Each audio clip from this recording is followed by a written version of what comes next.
सुप्रभात छात्रों। अब तक हमने हिंदी का पाठ पढ़े और अब हमें ऑनलाइन स्टडी समझ में भी आ रहा है। तो आज हम लोग हिंदी व्याकरण पढ़ेंगे, क्योंकि व्याकरण के बिना हिंदी में लिखने और पढ़ने की शुद्धता नहीं आ सकती। इसलिए आज हम हिंदी व्याकरण पर ध्यान देंगे। तो सबसे पहले यह देखते हैं कि यह व्याकरण है क्या। व्याकरण भाषा की आधारशिला है। किसी भी भाषा का समुचित अध्ययन करने के लिए उसके व्याकरण का ज्ञान आवश्यक है।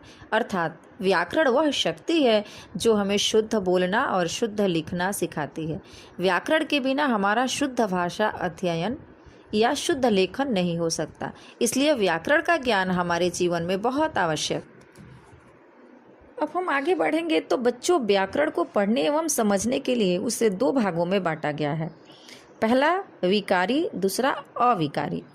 अब आप देखोगे तो एक तरफ विकारी शब्द है जिसके अंदर संज्ञा, सर्वनाम, क्रिया, विशेषण सब आते हैं, और दूसरे तरफ आप देख रहे हैं जो अविकारी है उसे अव्यय कहते हैं। तो बच्चों, अभी हमें अविकारी यानी अव्यय के बारे में कुछ भी पढ़ने की ज़रूरत नहीं है। अभी हम विकारी शब्द यानी संज्ञा, सर्वनाम, क्रिया, विशेषण की जानकारी प्राप्त करेंगे। तो चलिए, आज मैं सबसे पहले आपको संज्ञा के बारे में बताऊंगी। तो आज हम लोग पढ़ेंगे संज्ञा। संज्ञा क्या है? किसी व्यक्ति, पशु, पक्षी, वस्तु, स्थान और रिश्ते के नाम को संज्ञा कहते हैं। जैसे आप देखेंगे, राजीव घूमने गया, हाथी की पीठ पर कौवा बैठा था, मेज पर पुस्तक रखी है, यह विद्यालय का मैदान है, रमेश और शकुन भाई बहन है। इन वाक्यों में रेखांकित शब्द किसी न किसी व्यक्ति, पशु, पक्षी, वस्तु, स्थान या रिश्ते का नाम है। इसलिए ये शब्द जो है वो संज्ञा है। यानी आप समझ गए होंगे बच्चे कि किसी भी व्यक्ति, वस्तु, पशु के नाम को हम क्या कहते हैं? संज्ञा कहते हैं। अब आगे बढ़ेंगे संज्ञा के प्रकार के तरफ। तो हम देखते हैं संज्ञा के कितने प्रकार हैं।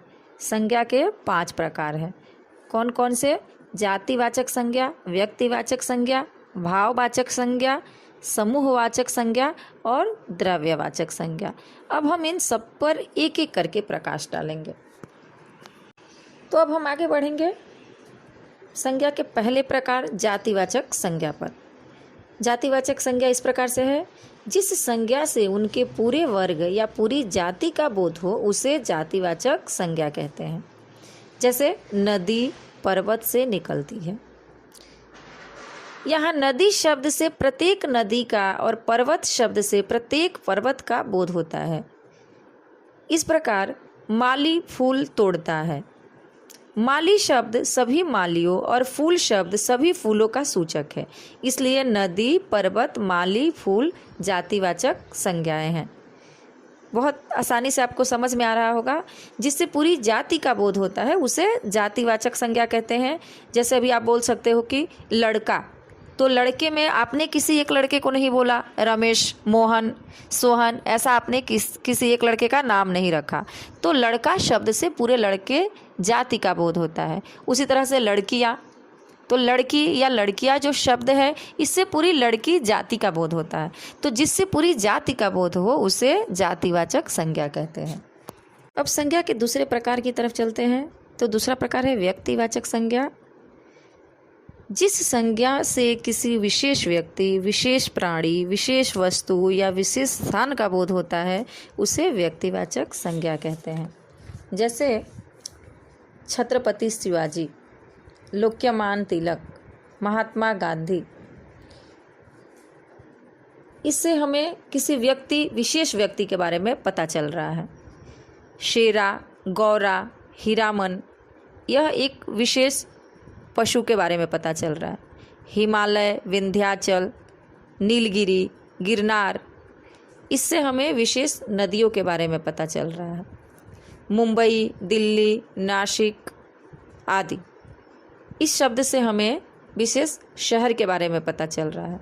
तो जैसे आप देख रहे हो कि हम किसी भी विशेष के बारे में उस पर जोर देकर अगर कह रहे हैं तो यह है व्यक्तिवाचक संज्ञा।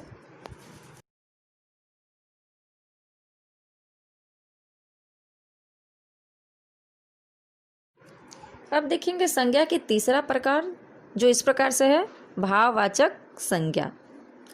भाववाचक संज्ञा क्या है? जिस संज्ञा से किसी प्राणी या वस्तु के किसी गुण, भाव, अवस्था या दशा का बोध होता है उसे भाववाचक संज्ञा कहते हैं। आप ध्यान देंगे, गुण, गुण यानी अच्छाई, बुराई, चतुराई, कुशलता, उसके भाव, फीलिंग्स, सुख, दुख, हर्ष, उदासी, प्रेम, घृणा। अवस्था यानी वह किस अवस्था में है, बचपन, जवानी, बुढ़ापा। दशा, किस दशा में है, अमीरी, गरीबी, बीमारी, दुर्बलता। तो इससे उस व्यक्ति के भाव के बारे में पता चलता है, इसलिए इसे भाववाचक संज्ञा।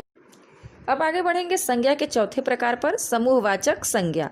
समूहवाचक संज्ञा मतलब जिस संज्ञा से प्राणियों या वस्तुओं के समूह का बोध होता है, समूह यानी ग्रुप, दल, उसे समूहवाचक संज्ञा कहते हैं। मतलब जिससे ये पता चले कि बहुत सारे लोग हैं, उसे समूहवाचक संज्ञा कहते हैं। जैसे भीड़, सभा, दल, सम्मेलन, मेला, बाजार, टोली, गिरोह, गुच्छा आदि। इस तरह के शब्द अगर आपके सामने आए तो उसे समूहवाचक संज्ञा कहते हैं। अब हम संज्ञा के आखिरी और पांचवें प्रकार की तरफ बढ़ेंगे, वह है द्रव्यवाचक संज्ञा। तो जिस संज्ञा से किसी द्रव्य का बोध होता है उसे द्रव्यवाचक संज्ञा कहते हैं। अब द्रव्य मतलब क्या? द्रव्य मतलब बच्चे आप समझ सकते हो कि जो चीज़ें एक तरह से लिक्विड है वह द्रव्यवाचक में आते हैं। जो चीज़ें हमें ज़मीन से प्राप्त होते हैं, अंदर से मिट्टी से निकल कर मिलते हैं, वो द्रव्य में आते हैं। और सोना, लोहा, चांदी, पीतल, इस तरह की चीज़ें द्रव्यवाचक में आते हैं। जैसे एग्जाम्पल के लिए आप देख सकते हैं कि दूध, पानी, बर्फ़, गेहूँ, चावल, रोटी, दाल, घी, सोना, चांदी, ऊन, रुई, रेशम, पानी, डीजल, इस तरह के जो भी लिक्विड चीज़ें मिलेंगे या ज़मीन से निकली हुई चीज़ें मिलेगी आपको, वो चीज़ें द्रव्यवाचक में आते हैं। द्रव्यवाचक को समझने के लिए एक और तरीका है हमारे पास। खाने पीने और पहनने की वस्तुओं के नाम द्रव्यवाचक संज्ञा में ही होते हैं और सभी धातुओं के नाम भी द्रव्यवाचक संज्ञा ही होते हैं। इस प्रकार से आज हम व्याकरण पुस्तक से संज्ञा एवं संज्ञा के प्रकार को बहुत अच्छी तरह से पढ़ लिए। अब आप अपने नोटबुक में व्याकरण की परिभाषा, संज्ञा की परिभाषा, संज्ञा के प्रकार अच्छी तरह से नोट करेंगे और इससे संबंधित जो भी संदेह है आपको वह मुझसे पूछिए और समझ। Thank you for watching this video. Wait for the next updates.